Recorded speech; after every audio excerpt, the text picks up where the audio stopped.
Swing and a miss. Struck him out. The Philadelphia Phillies are 2008 World Champions of baseball. And the Sixers win it! Wow! Oh man, Embiid just posterized Russell Westbrook.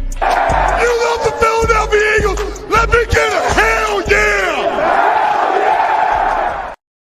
Hey, what's going on, guys? Welcome to Party on Broad. The Sixers get the number 1 seed locked in the books. It doesn't matter. We're going to crack down and get you ready for the upcoming NBA draft. Today, we are talking about a versatile two-way guard. He is Ayo Dosunmu. And today, I've got my man, Tiago. You know him on Twitter, @TScabby, to help break it down. What's going on, Tiago?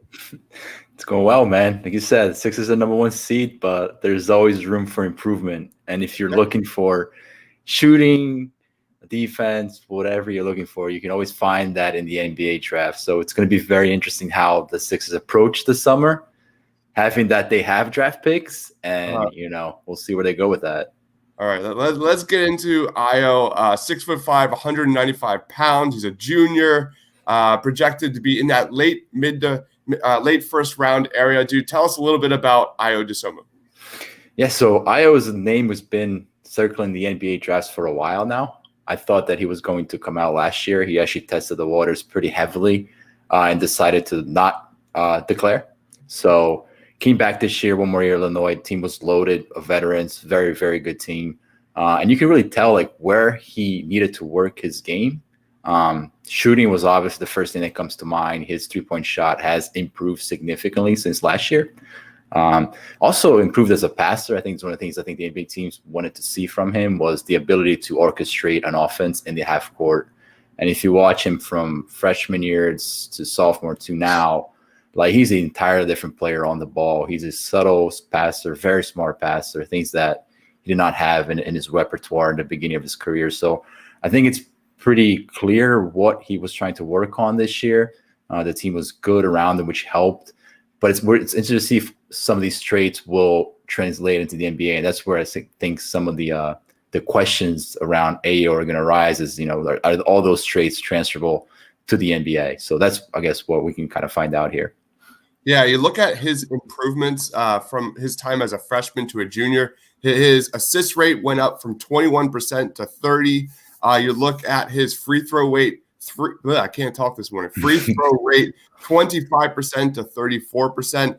His free throw shooting 69% as a freshman to 78%. And you talk about efficiency as a lead guard and his potential in the pick and roll. What are some of his strengths? Yes, I mean, one of the things that immediately stands out when you watch him is the size and ball handling profile, right? So 6'4", 200 pounds, can handle the ball, is very comfortable on the ball. You mentioned it, Chris, like orchestrating pick and roll. That is something that Illinois really wanted him to do. And he did it pretty effectively. Now, the way that he does it is where I may have some questions, but he's a guy who can really rise through contact, off screens. Guys are draped all over him. He can still settle into that mid-range area. He's got soft touch around the basket. And, we talked about it earlier in the podcast, passer. So, again, the same type of setup, be able to identify the roller, identify the shooter out in the corner. Those are the things that NBA teams look for from a pick and roll ball handler. And I think he brings a lot of that to the table. Where I also really love him, though, and that's something that I kind of really think his future is at the next level, is as a cutter. And that's something that you really saw when they had him off the ball. He's a very smart cutter. He understands how to set up defenders out on the perimeter. And if you have a court that's very well spaced, he's a perfect guy who can just flash the basket. He's got the size, he's got the length to finish at the rim and the explosiveness. So that's something I really want to see NBA teams exploit, because I'm not as high on him as an on-ball creator as perhaps most folks are, but off the ball, slashing, cutting, and perhaps even spotting up, those are the things that I think are going to make his name at the next level. We have Superhero commenting, want to thank you guys for getting this draft stuff out. It gets us thinking about the draft. Hell yeah, man. We're going to be pumping it out over the next several weeks. Ben says, "What up, Dives and Tiago? Good morning, Ben. I'm a little shaky. I got my Batman coffee mug here. We're rolling though, and I got my bed hair. Not me. Third in the nation in transition scoring is big, especially with Ben Simmons, 100%. Yeah. You look at potential in the pick and roll. Illinois was in the 88th percentile in pick and roll plays last season, and he was one of the main components of that. So you gotta love that. Thiago, what are some of his weaknesses? Well, just one more point at transition point, because I think it's a very valuable one. I'm going to pull up the stat, make sure that I'm right here. He was, third in the nation in transition scoring last year. So he's a guy, to what you're saying, is get Ben the ball, have Maxi the ball out in transition. He's one of those guys who's going to sprint down the court and get down to the rim and make life a lot easier on the offense. So it definitely fits that mode of, player who kind of fits that up-tempo, pacey offense. The negatives to me are a few. I'm not gonna lie. I don't see him. First of all, I barely see him as a first round. I do think it will be a first round pick around where the Sixers are drafting. But the reason why I say that is because, again, we go back to half court, right? So hit him on the ball in the half court. I don't see him as a guy who can really break defenses down off the dribble first and foremost. So I think that that's going to be an issue at the NBA level, right? So if you're on the ball, can you create more offense besides just basic pick and roll possessions? And that's something that I struggle to see with Ayo. He's just not as dynamic of a ball handler as NBA players tend to be.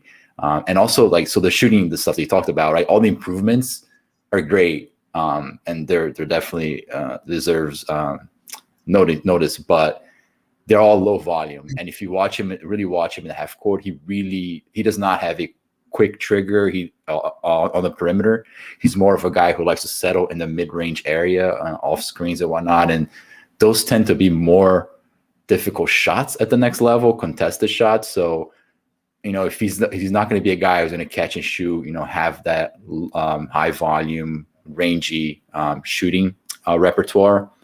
What can he bring as a scorer in the NBA? That's where I struggle, because I don't think he can be that high efficient pick and roll scorer at the next level based on his size, how he settles for shots. He's not a very dynamic shoot off motion, so he's more of a stationary shoot off motion. So all those things to me raise a red flag, but that does not mean that he cannot score at the next level. There are plenty of NBA players who fit that mold and have made fine careers. So it would be interesting to see how that plays out for sure. It was so funny. Like before we started going live, we briefly talked about Ayo, and the name Shake Milton came out in terms of comparison, and that's the first thought that came to my head. Same to you. So let's talk about his fit with the Sixers, man. How do you see this guy potentially with Ben Simmons or Tyrese Maxey in the backcourt, and George Hill, I guess? Yeah. So I mean, where I would love to see him would be exactly what we talked about earlier, so off ball, spot up, running, those things. We know that the Sixers are a high pick and roll offense under Doc Rivers. And if the Sixers were to draft him, I think they would want to kind of mold him in that similar type of ball handling role. You said it, Chris, like Ayo, Shake. The Sixers have Shake Milton on the roster right now, and we can debate about Shake's effectiveness as a pick and roll ball handler.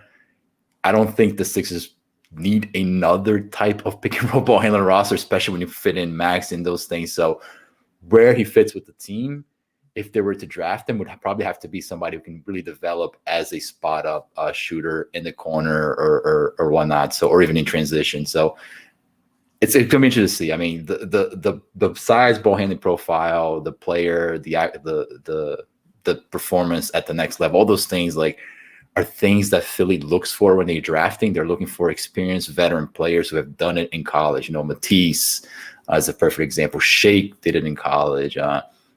So they're looking for these type of players. But how he fits in the Sixers, assuming that they keep Maxey and they keep Shake, it's a little bit muddy right now because of those things that we just talked about. Just watching him, man, he just screams like a perfect fit for the Delaware Bluecoats. The way, Daryl Morey gets those guys. The Bluecoats were literally one of the best teams in pace, one of the top teams in pick and roll, one of the top teams in getting to the basket and transition offense 3-point shooting. Like this guy just like fits that profile to a mold. So I see this guy as a clear fit for at least that, and just to develop moving forward. And how is his defense? Because you look at, I think that's the main separator between like Maxey and Shake Milton. Yeah. Maxey, the defense hasn't translated, especially defending the pick and roll. 40th percentile, 0.92 points per possession. But Shake Milton, 0.76 points per possession, 82nd percentile. That's where Shake Milton kind of is that separator. Where do you see like this guy's like? Does he have the lateral quickness to defend at the next level? Where do you see that translating? Yeah, so with Maxey, I think the size is always going to be an issue, right? 6'1", I think he is. It's always going to be an issue with Maxey. He's never going to be able to take that leap defensively because of that. Shake's problems are more like, spatial awareness, kind of lost in the sauce when the offense is running at their sets. Ayo is a strong dude. Like he can defend up a position. I think he's got a very strong body. He can anchor against bigger guys. Again, I'm not saying he can switch on 4 or 5s, but he's a guy who can defend a little bit up position. I don't see him as a guy who can really be a great point of attack defender for the reason you stated. I think his linear quickness stands out, but his agility, like moving side to side, he's a little bit stiff.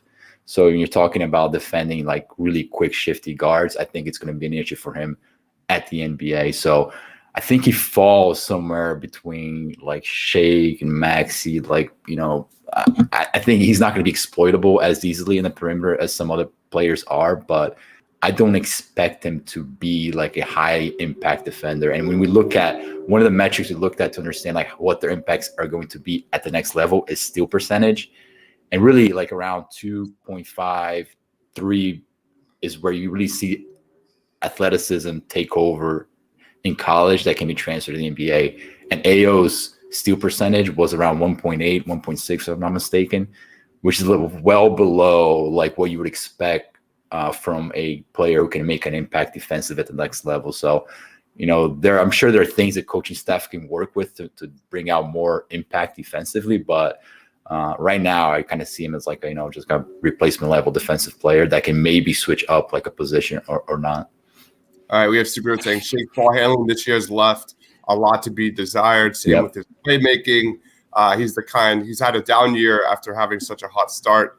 And Max's development defensively last month has been really strong, stout, really happy with his development. Yeah, man, I'm excited. This is like if we're looking forward, like this offseason for Tyrese Maxey is so critical. That is definitely one of the top priorities. And I completely agree. And you can never have enough ball handlers on your team. And we see that with the Sixers, right? So there are lineups that you have out there where you're like, crap, this team is missing a ball handler or missing 2 ball handlers. Yeah. And Ayo is a ball handler. So you can never have enough guys and be like, just get out there, run a basic offensive set. Don't be, flustered by ball pressure, which sometimes happens with Shake every now and then. 1.5 assists per turnover ratio for Ayo. It's not great, but if you watch the tape, like he has developed as a passer big time. Like he makes very smart, subtle passes, little pocket passes here and there that set up the score very well. So I think there's more to unlock there with Ayo as a ball handler, and like we said, Philly can always use ball handlers. All right, the NBA draft goes down on July 29th. Tiago and I are going to be breaking down at least multiple of these every single week heading to the NBA draft. You don't want to miss it. Tiago, anything you want to plug, dude? Yeah, I'm just going to finishing up my Sixers playoff preview article. We talk about the 5 biggest roadblocks that they have to go through in the NBA playoffs. So it's going to be very interesting, man. We watched the Heat game the other day. That's a roadblock. Nets, Bucks, those teams are roadblocks. So for sure, they're trying to understand like what that actually means for their chances at the finals. Make sure to check that out. All right, so if you guys are watching now, we're going to go live immediately after this and talk about a shooter from Kansas. He is Ochai Agbaji. You're really testing me out. You're really, morning, it gets easier after this. All right, thank you everyone for watching. Please be sure to like, comment. Please be sure to subscribe, turn on notifications, all that fun stuff. Follow my man Tiago on Twitter at @Scabia. We'll see you in a bit.